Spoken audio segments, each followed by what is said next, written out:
And that is all because Donald Trump is doing a bad job. Okay? And this is the underlying problem.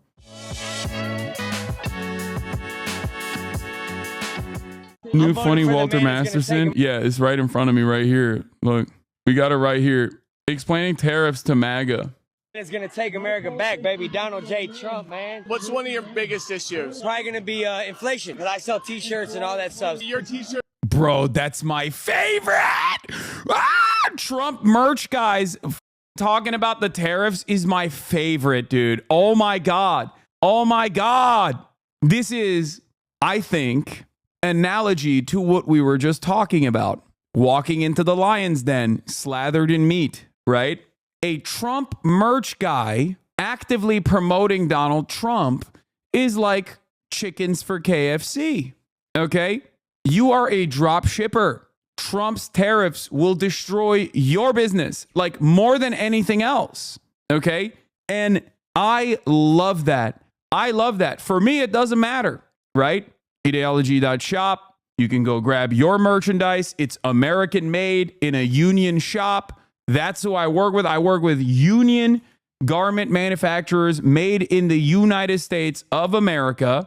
The election collection is still out, okay?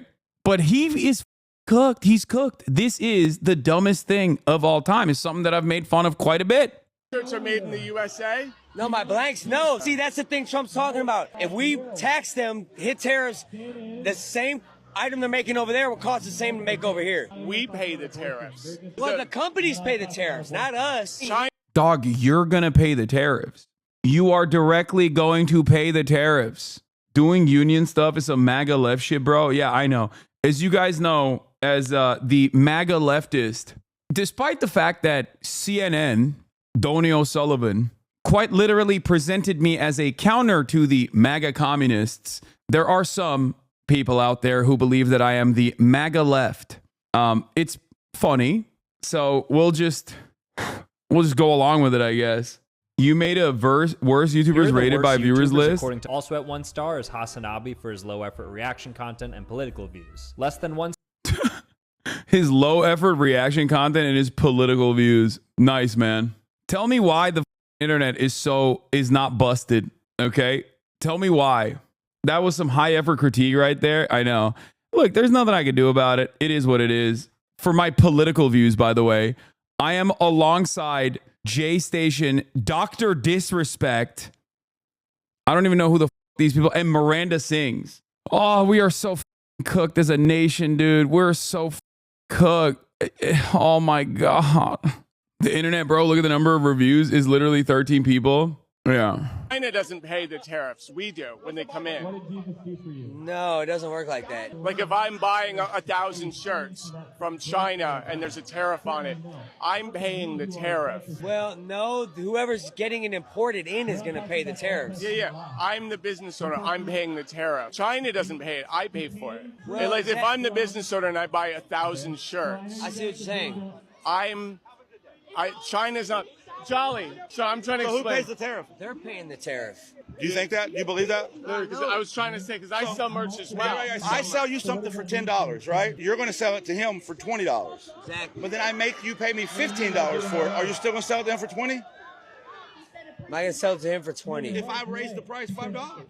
Oh, it's going to have to go up. Right. So Yeah, the consumer foots the bill. Have a good day.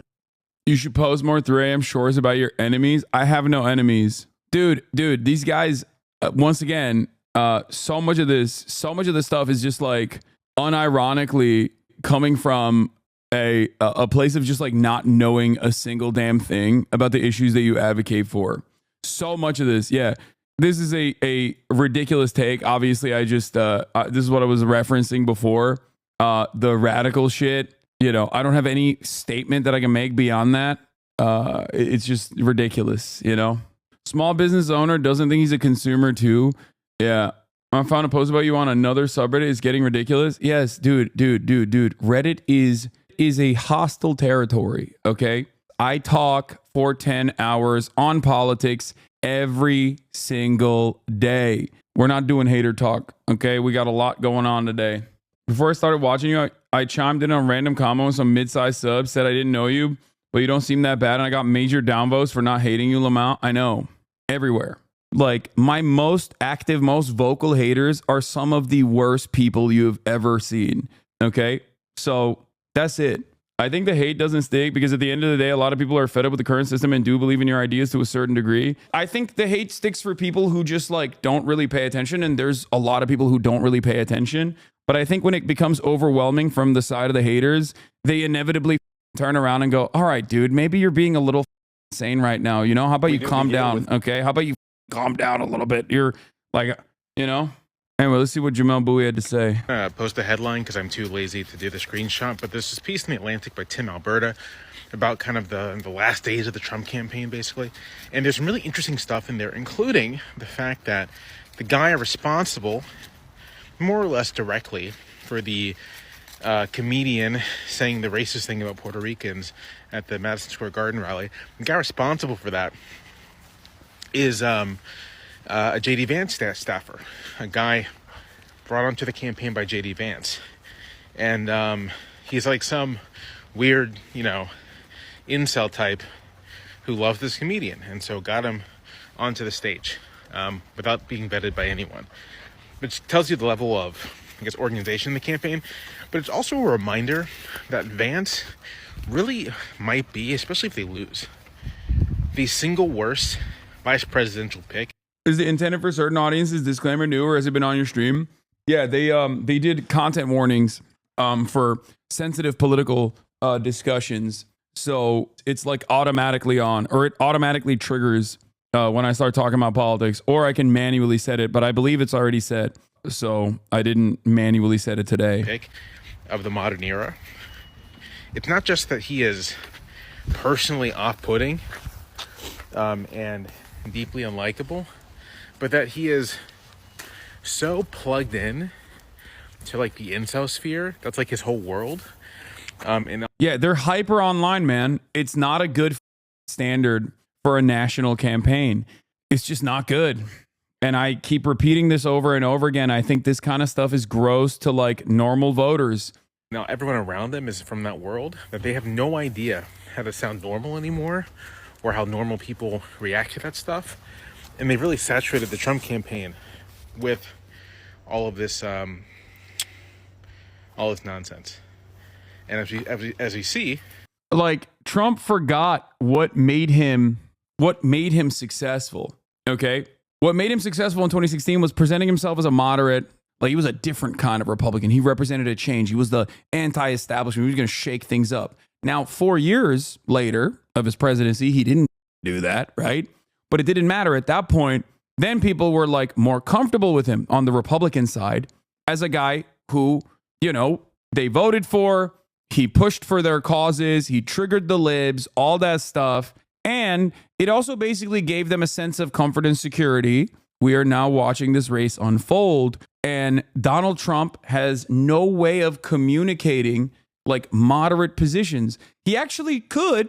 I thought, if he does like the unity route, it's over, especially against Joe Biden. It's so over. And if Joe Biden had maintained his, if he was still in the race, this would be a over race regardless. He would have won by massive, massive margins. But he didn't do that. He didn't like turn around and try to talk about unity or try to moderate his perspective. If anything, he doubled down on like some of the worst parts of his messaging. So in his strongest aspect, the economy, something that is the most consequential part of this story, Donald Trump is fumbling the bag because he has no good solutions as to how he's going to fix the economy. Okay. And besides that, he keeps talking about weird ass shit that nobody cares about. Or even if you do care about it, there is definitely a level to how much Trump talks about that. Okay. And that's part of the reason why Kamala has made up a lot of the distance that she had from Donald Trump in terms of how the majority population views Trump's policies on the economy versus Kamala Harris's policies on the economy. Trump has been beating, as Republicans have historically beaten the Democrats on the economy front. Kamala Harris has still caught up to Trump on that front, despite the fact that she has run an objectively dogshit campaign. And that is all because Donald Trump is doing a bad job.